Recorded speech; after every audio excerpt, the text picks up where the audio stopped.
think I am. I think I'm ready. Okay, so could you first introduce yourself, like who you are, and give a background info? Okay, so my name is Dean Santos. I'm 23 years old. I come from the Philippines, from Manila. And I moved to this country when I was 12. And I'm currently a student at Notre Dame de Namur University. I'll be graduating next year. I'm a political science major. And I'm also very active in the immigrant rights movement. Alright, and then just yeah. Okay, so growing up in the Philippines was pretty uneventful. I don't really remember that much, I guess, other than like little memories here and there. It's not like something that I think about. So, but although I do remember being relatively comfortable when I lived there, because I lived in Manila, it's the city. Mm-hmm. So I lived a pretty normal life, I think. So yeah, that's. So what were your friends like back in the Philippines? Well, my friends. The thing is, like, most of my friends come from school, and I went to a Catholic school over there, and like, we didn't really live nearby each other, but like the folks who did, like my friends I kind of hung out with when I was younger, that lived in the neighborhood. Like I usually just see them during the summers, because like summers are like the only time I actually get to go out and do stuff, because I usually just stay in during school years. But well, now I kind of remember now, like I remember having fun, like playing with little BB guns, and we like shoot the crap out of each other. So we'd have like groups of like 40 kids, like about between the ages of like 7 to like 11, with little BB guns, and you know, we'd all have our like little BB gun fight. It's pretty fun actually, and it usually happened on Saturdays, like in the afternoon. So like when that happens, basically the whole block just gets crowded with like a bunch of kids, and you just see like a bunch of like little BB shooting like right all over the place, and it gets bloody sometimes because like people get hit, and like some of the BB guns there are pretty powerful, and it breaks skin. So I remember one time there's a kid who got shot right here, and we didn't wear any eye gear too, which is like, in hindsight, that's not a very smart thing to do, but we did do stupid things when we were kids. Alright. But like that's like one memory that I have, I guess. That was fun. Okay, so can you describe your experience the day of, and like maybe the days leading up to you moving to America? Okay, so that was pretty uneventful too, to be honest with you, because I didn't know that I was moving to the U.S. until like basically like 3 months before I actually moved here. And that was around the time where I think I finished elementary school. So basically like right before I finished elementary, my mom's like, oh, you're coming with me when I come back, because my mom was already working here in the U.S. Oh, okay. And you know, I thought, I was like, oh, cool, that sounds fun. And she's like, we're going to Disneyland. It's like, oh, that's even more cool, I guess. But like the days leading up to leaving was. Now I remember telling my friends, hey, I'm moving to the U.S. I don't know if I'll be coming back. And that was not like as hard as I thought it would be. Well, it is kind of hard because like you're moving to a new place, and you know, you don't know what and I didn't know what it's like to be in the United States, and I won't have any friends. But like I didn't really think much about it, you know. Although looking back at it, it's like I don't really think much about it anymore. So I don't know. So could you describe maybe like some of your first experiences of like living in the U.S. and what it was like moving here when you first came here? Wait, what do you mean? So basically, like the hardships that you like, the things that was hard for you to adjust to, and Oh. kind of like. Well, in terms of like kind of adjusting to the lifestyle here, I'd definitely say that was hard because like I remember the first 2 years it was like hardest for me because like I'd get homesick and you know, and my mom or you know I'd tell my mom I want to go back, and mom's like no, you're staying here, you'd have a better future here, and you know the first few months wasn't that bad because like I didn't have any friends here when I moved here, and there's not a big Filipino community in San Bruno, I would say. And my mom didn't really have that much Filipino friends, so I didn't have any like Filipino friends like when I moved here. Until I didn't really have any friends until I started middle school, and you know like the months leading up to moving or going to middle school was. Well, it was alright. Like I ended up playing video games all day, so and we had to read comics from the library. But that's kind of like my way of kind of like easing into the language, I guess, because I learned English when I was in the Philippines. My mom started teaching me English when I was 6. So when I started middle school, I didn't really do any ESL classes. Like I was just placed on regular English. And I made friends pretty quick because like I remember there was a part of the school where a bunch of kids would play Magic the Gathering, that little Card game, yes. And I still play it. I'm not ashamed of it anymore. I don't care. And a bunch of them would be playing it, and I know how to play it. So you know, first thing I know is like, oh, cool, those guys are playing Magic. So I go up to them and I started hanging out with them, and they became my friends. Basically, the end of the day, I ended up walking home with one of the folks that I met my first day. So, like, that's like the thing that kind of helped me ease in is through Magic the Gathering, where I got folks to play with, and I had friends who kind of lived pretty close by to where I live for the most part. So, that was it. That was cool. All right. Okay. And then I couldn't see the paper. Oh, here, just talk to me because like it's. Sorry. So can you tell me a little bit about your life now in the U.S.? Like, so, like, how your life is different from now than it was when you first moved here? Oh, no, definitely. My life is a whole lot different now. I didn't really think I'd be where I am now, looking back at it. Back then, I didn't really know what I wanted, but I didn't know that I wanted to do politics, like at a young age, because I remember watching a lot of news and seeing all the corruption in the Philippines, and it's always on the news. And whenever my mom would ask me, hey, well, if you go to college, what would you want to study? And I always tell them political science. And I didn't know why I said political science, but I do know that I wanted to study politics. So that I'm doing now, so that's kind of cool, but I never thought I'd end up in Notre Dame de Namur University, because I thought back then, I thought I'd probably end up at a state school because it's cheap, and you know, my parents don't really have that kind of money to put me through a UC system. But I got lucky because Notre Dame gave me a fatty scholarship. So that was awesome. And one big difference that I have now is like I'm very active in politics. Well, with regards to immigration reform, I never thought that I'd be going on lobby visits with senators and congressmen and congresswomen, and I never thought I'd go up to Sacramento to go lobbying for certain bills, advocate for folks in immigration, and I never thought I'd be yelling at Obama. I don't know if you saw the news, but yes, I did that too. So never thought I'd ever be that close to a president either. So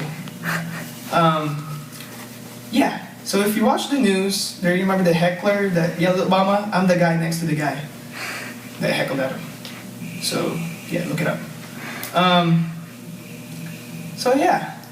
Okay. So how has being an undocumented citizen affected your daily life here in the U.S.? I'm not a citizen. Or sorry.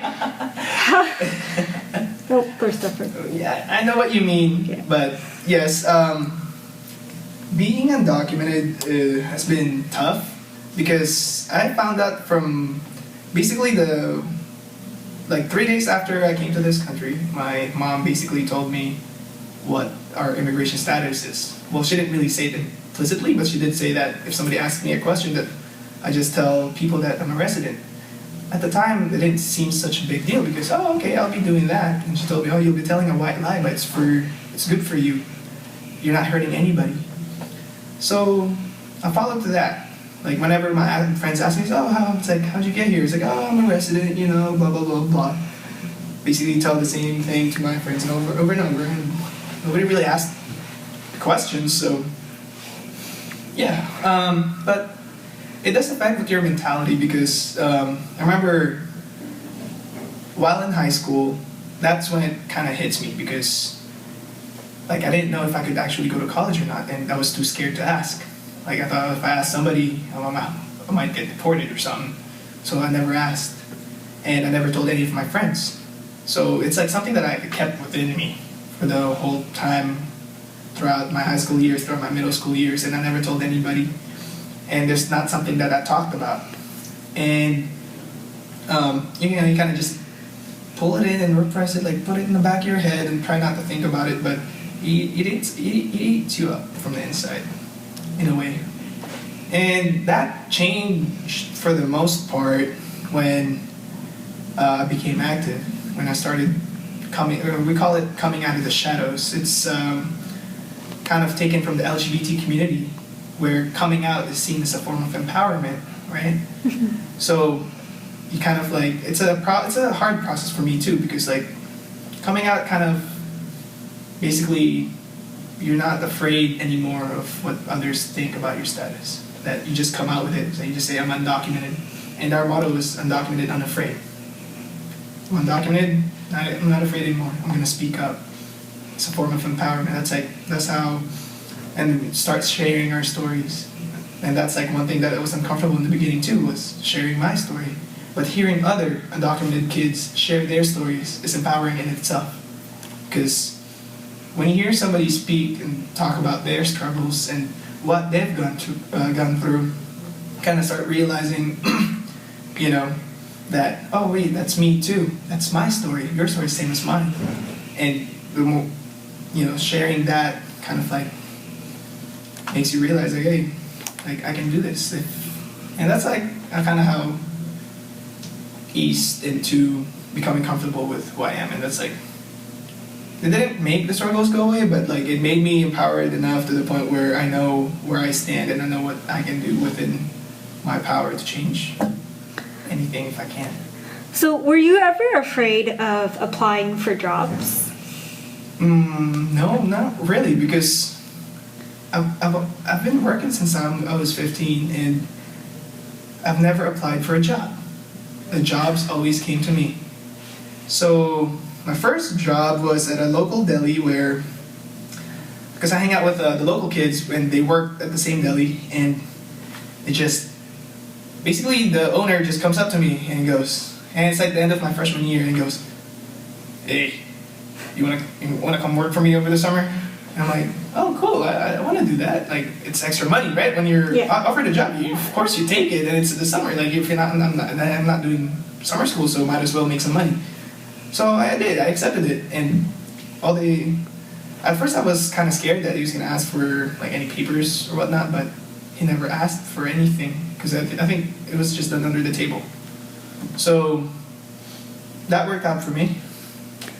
And the second job that I had is like at a local bike shop, which was like a couple of blocks down.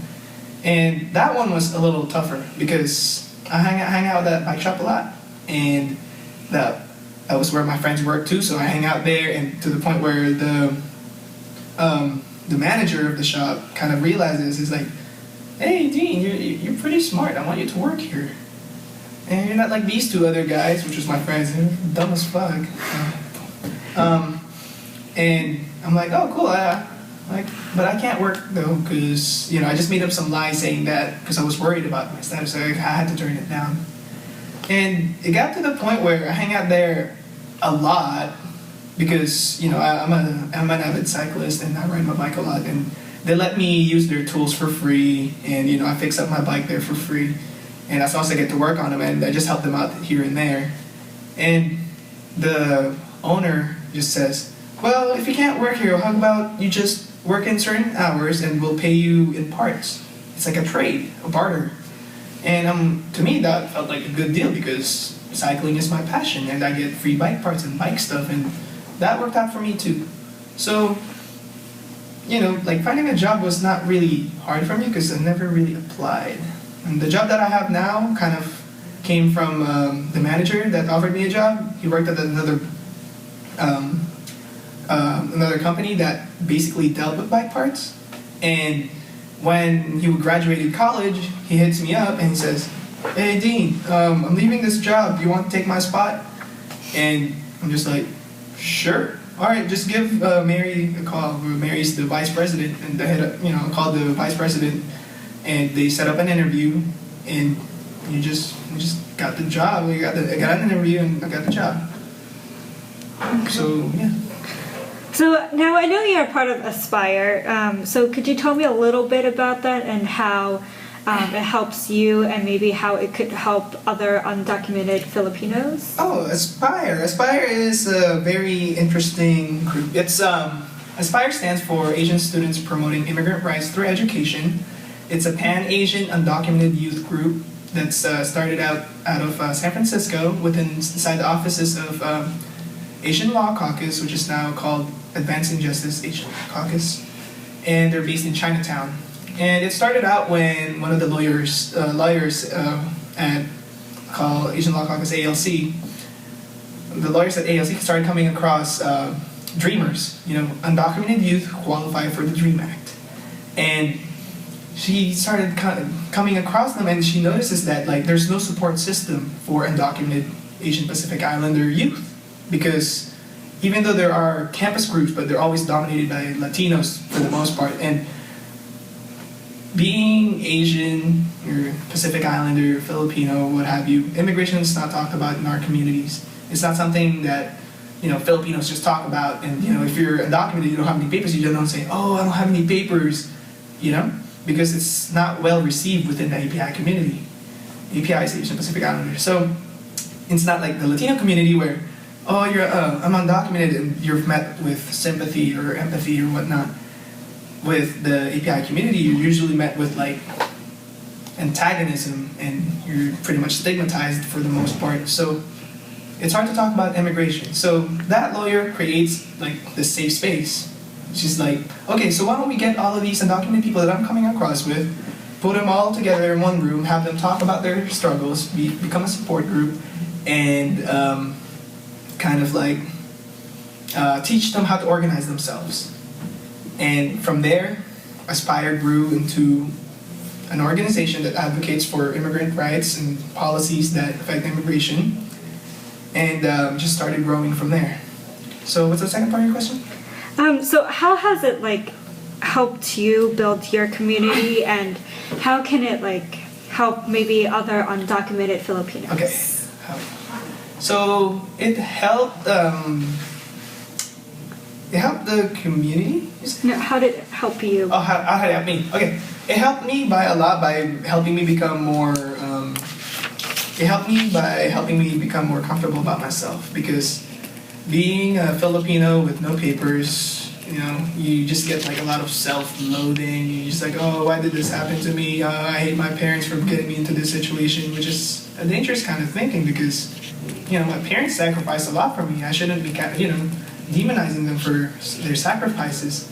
And Aspire helped me realize that it's not my parents' fault. It's the system that's broken that led my parents to end up this way. So Aspire helped me become politically active. I became educated within the policies about immigration and the rights that I have as an undocumented person here in the United States.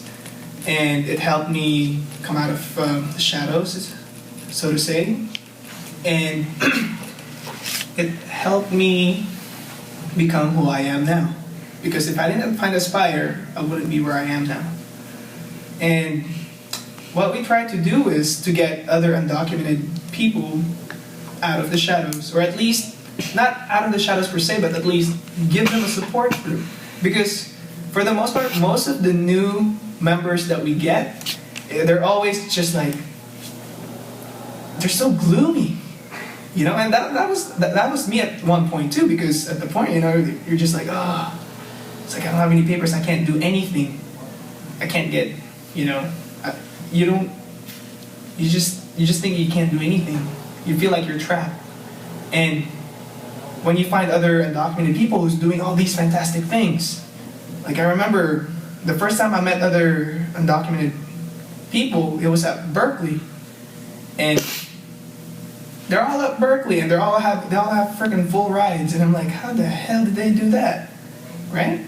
So, you know, just meeting other undocumented API folks kind of like made me realize of what is possible for me as an individual, and made me help realize like what I can do for the immigrant community by putting in work for the immigration. And in terms of helping out undocumented Filipino immigrants, that's part of our mission as an organization, is to help any Asian folks, because it's pan-Asian. It's like all Asians are welcome, and especially Filipinos. Like actually within our leadership, 4 out of 6 of our leaders are Filipinos. So it's not always been like that, but like there's a lot of Filipinos that are stepping up and taking leadership positions, and you know, there's a big Filipino community here in the Bay Area, and what we try to do is like at least outreach to those communities, and that's actually our plan. One of our plans for 2014 is to be more active with direct outreach. But most of our membership usually come from universities, not high schools, and that's our next step too. So. Okay. So, how does being an undocumented immigrant in the U.S. affect the Filipino attitude of attaining citizenship and political empowerment? Can you repeat that? So, how does, basically, I'm trying to say, how does, like, being an undocumented Filipino affect attaining your attitude towards attaining a citizenship and your political empowerment? Well, of course, you know, being undocumented, like the end goal, or at least what you want ultimately, is to become a citizen. But within the movement, like with immigrant rights movement, there's folks who kind of oppose citizenship in some ways, like not as a personal choice, not, you know, for everybody else, just because of all the hardships that they've been through. It's like, I don't want citizenship, I just want to be treated as a regular human being. And that's where it all boils down to. And if citizenship is what that means, it's like, that's what we'll go for. But for me, of course I want citizenship. And that's what we're fighting for with immigration reform.